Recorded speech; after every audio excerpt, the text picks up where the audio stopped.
Bismillahirrahmanirrahim. Nabi sering sedih, tetapi sedih beliau ekspresikan kepada Allah Subhanahu wa taala. Dengan salat, dengan baca Al-Qur'an, dengan muhasabah diri, dengan ibadah-ibadah yang sunnah yang beliau lakukan. Pernah Nabi pulang ke rumah beliau di Mekah dalam keadaan tubuh beliau banyak kotoran. Habis dilemparin dengan kotoran oleh orang-orang Quraisy.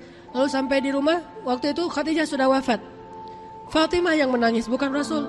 Yang menangis Fatimah kemudian mengganti baju Rasulullah, membersihkan kotoran di tubuh Rasulullah sambil menangis.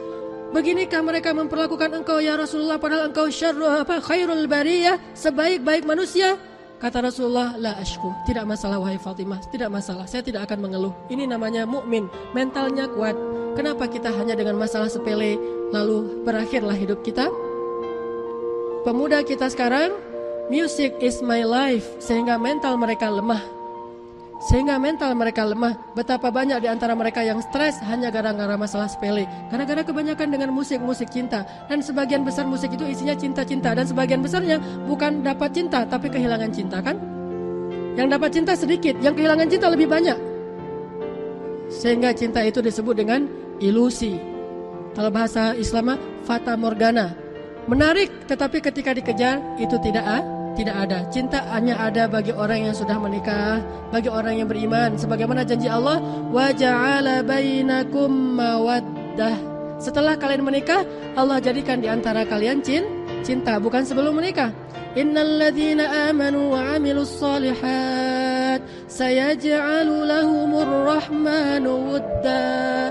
Orang yang beriman, orang yang beramal soleh, Allah berikan bagi mereka wudda. Apa itu wud? Hub. Apa itu hub? Love. Allah berikan love setelah mereka beriman dan beramal soleh. Sedangkan yang tadi bukan cinta, hawa nafsu.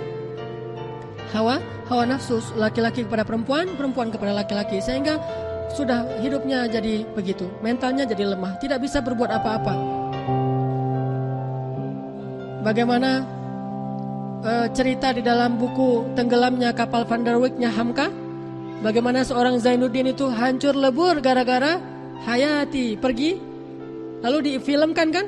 Saya dulu ketika saya SMP, itu saya khatam baca buku itu sampai 5 kali. Karena saya senang sastra, lalu saya baca. Akhirnya itu mempengaruhi jiwa seseorang kan ya. Saya salah baca buku nih. Saya tulis banyak novel. Novel saya di laptop ini ada sekitar 10 novel saya, tapi nggak ada yang dibukukan. Kenapa? Semuanya melankolis. Salah baca buku, akhirnya ke bawah. Tentang ada yang gara-gara perang di Aceh, akhirnya tidak jadi mendapatkan yang dia cintai. Terus ada yang masalah, tapi konfliknya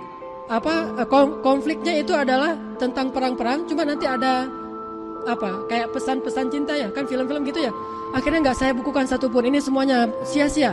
Setelah saya sampai di Mesir, saya baca buku-buku para ulama, baru sadar ternyata hidup saya selama ini di SMA, nulis puisi, nulis novel, itu semuanya sia-sia saja. Menghabiskan energi saya mikir, merenung, adegannya gimana yang bagus, yang melankolis, yang mengucurkan air mata, yang membuat orang kalau membaca 10 kali Ambo membaca buku ini, 10 kali Ambo menangis gitu kan ya. Ini semuanya ini melemahkan mental. Semua ini melemahkan mental. Gak boleh seorang muslim seperti itu. Apalagi kalau dia tunjukkan kepada semua orang. Ingat kisah seorang laki-laki tua dalam kisah Abu Ubaidah bin Jarrah. Siapa Abu Ubaidah bin Jarrah?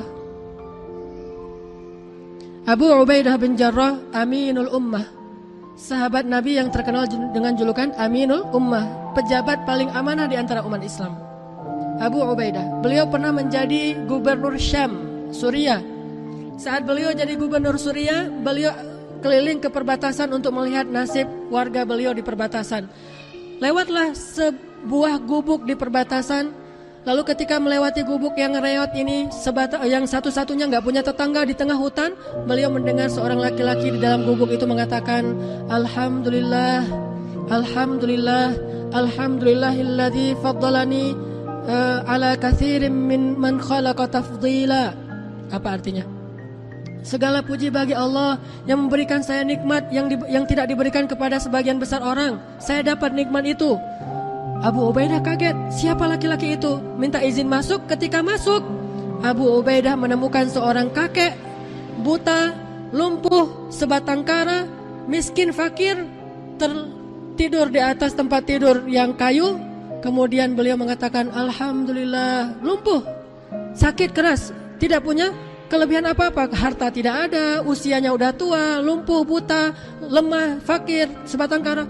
Alhamdulillah, Alhamdulillah, sebatang kara. Coba Abu Ubaidah mendekat bertanya, ya Syekh, panggilan untuk orang tua ya, ya Syekh, saya mendengar engkau terus memuji Allah, mengatakan dapat nikmat yang tidak diberikan kepada sebagian besar orang. Apa nikmat engkau? Saya lihat nasibmu seperti ini. Kata Syekh itu, ada 2 nikmat yang Allah berikan kepada saya dan sedikit orang yang dapat nikmat itu.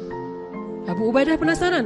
Ini sahabat belajar kepada tabi'in, bukan tabi'in belajar ke sahabat, kebalik. Bukan sahabat biasa, sahabat 10 orang yang dijamin surga tanpa hisab kan ya. Abu Ubaidah penjara belajar kepada tabi'in. Apa kata Syekh ini? 2 nikmat itu adalah qalban syakira wa lisanan dzakira. Hati yang selalu bersyukur, lisan yang selalu berzikir. Itulah nikmat saya. Bukan harta, bukan jabatan, bukan fisik, bukan sehat, tetapi hati yang selalu bersyukur, lisan yang selalu berzikir. Itulah nikmat saya.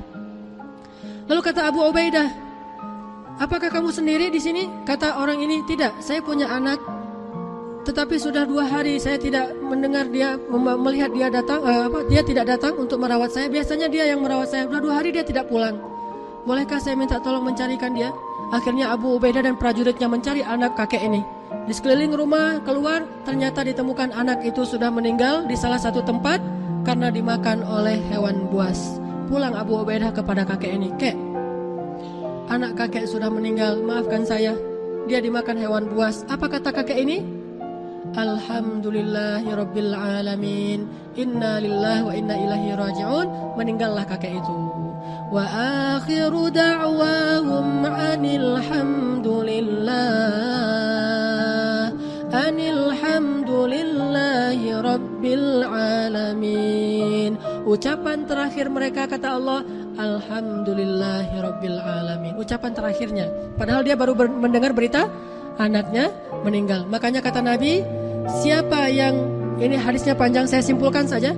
Siapa yang ketika mendapatkan musibah anaknya meninggal, dia bilang alhamdulillah, Allah bangunkan untuknya sebuah istana di dalam surga dengan nama Baitul Hamdi, istana syukur, istana alhamdulillah. Makanya ikhwati fillah, jangan banyak mengeluh, jangan banyak mengekspresikan keluhan kita dengan cara berlebihan. Jangan umumkan keluhan kita dan kesedihan kepada banyak orang. Cukup kita dan Rob kita yang saja yang tahu, lalu kita curhat kepada Allah yang maha bisa memberikan solusi. Yaj'al lahu makhraja wa yarzuqhu min haitsu la yahtasib, yaj'al lahu min amrihi yusra, dan segala macam. Keluhkan kepada Allah, ya Allah, ilaikal mushtaka, kepada Engkau aku mengeluh semua masalahku. Saya begini. Seperti Nabi Ayub, Rabbi massaniyad durru wa anta arhamur rahimin. Bukan, hei saya lagi gak enak badan, hei saya lagi panas, hei saya lagi bisul, hei saya lagi sakit gigi. Semua kasih tahu ke orang, ke Allah kasih tahu, ya Allah, Rabbi massaniyad durru wa anta arhamur rahimin. Inilah mukmin. Ini hadis satu di antara puluhan hadis yang ada kalimat laisa minna, bukan umat Nabi Muhammad. Apabila begini. Yang pertama adalah apabila dia suka berlebihan dalam kesedihan dan meratapi nasibnya yang kadang-kadang dalam keadaan sedih. Mudah-mudahan Allah bisa menguatkan hati kita dalam menghadapi ujian dan menjadikan kita tetap menjaga rahasia pribadi kita hanya kepada Allah Subhanahu wa Ta'ala saja. Sebelum ditutup, mungkin ada pertanyaan satu saja? Ya, silakan. Kita masih ada waktu berapa? Satu pertanyaan. Masih ada waktu 10 menit ya, silakan. Tidak ada dari Ikhwan, tidak ada akhwat? Tidak ada. Baik, kita cukupkan di sini. Mudah-mudahan Allah Subhanahu wa Ta'ala menggolongkan kita termasuk orang yang bisa mendapatkan ilmu untuk mengamalkannya, bukan sekedar ilmu untuk tahu, tapi ilmu untuk amal. Ilmu bukan untuk tahu, tapi ilmu untuk amal. Jadi amalkan saja satu hadis dulu aja, amalkan itu dalam kehidupan kita. Jaga status di BB kita. Jangan banyak dengar musik-musik yang sedih, apalagi ketika selagi sedih. Bahkan ini hukumnya bisa jadi haram. Jagalah diri kita dengan Al-Quran saja. Yataghanna bil Quran. Barakallahu li wa lakum Subhanakallahumma wa bihamdika asyhadu an la ilaha illa anta astaghfiruka wa atubu ilaik. Assalamualaikum warahmatullahi wabarakatuh.